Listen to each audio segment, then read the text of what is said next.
Drug bust!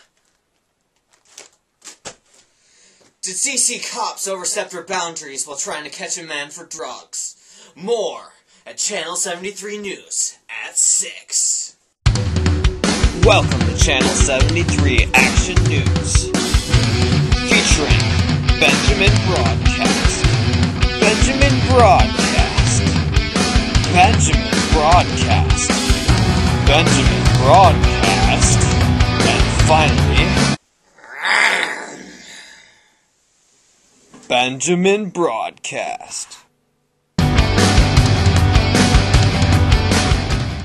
Hello and welcome to Channel 73 Action News at 6. I'm Benjamin Broadcast, and this is news.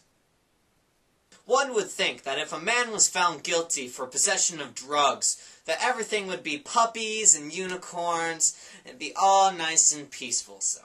Wrong! The only concrete evidence that they had was from a GPS attached to Antoine Jones' car. But get this, they didn't have a proper warrant. But get this, it wasn't even his vehicle, it was his wife's vehicle. Why? What are you thinking, man? You could have waited a little bit longer, you would have got him, cat would have been in the cradle, everything would have been grand old American flag dandy, Jolly Rancher. Yeah. So Antoine Jones feels that the police officers majorly violated his Fourth Amendment rights. So that's what they're here to decide in the Supreme Court case of United States versus Jones. We sat down with Antoine Jones and his wife Vanessa earlier today to ask his opinion on the matter. Hey, they're putting a GPS on my wife's Grand Cherokee, and I'm like, what the heck? If we violate my Fourth Amendment right, and put GPSs on everyone's cars without warrants, even my wife's car, that's ridiculous. This should not be happening.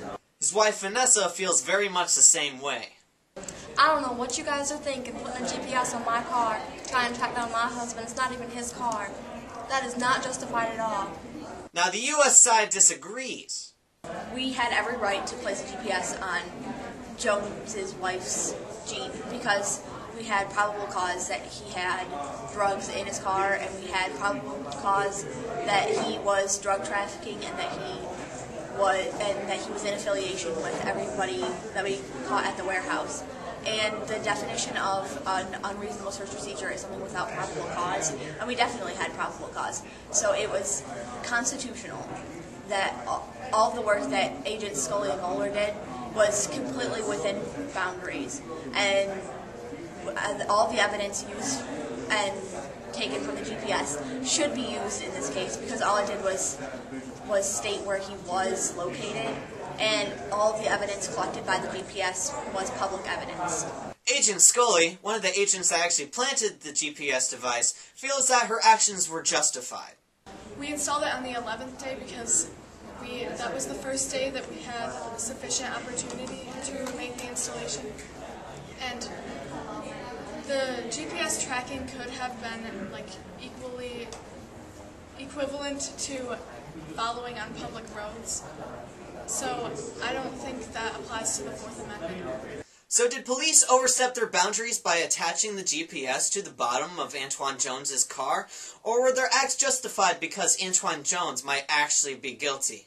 Until the Supreme Court finds out, I'm Benjamin Broadcast, and this is news!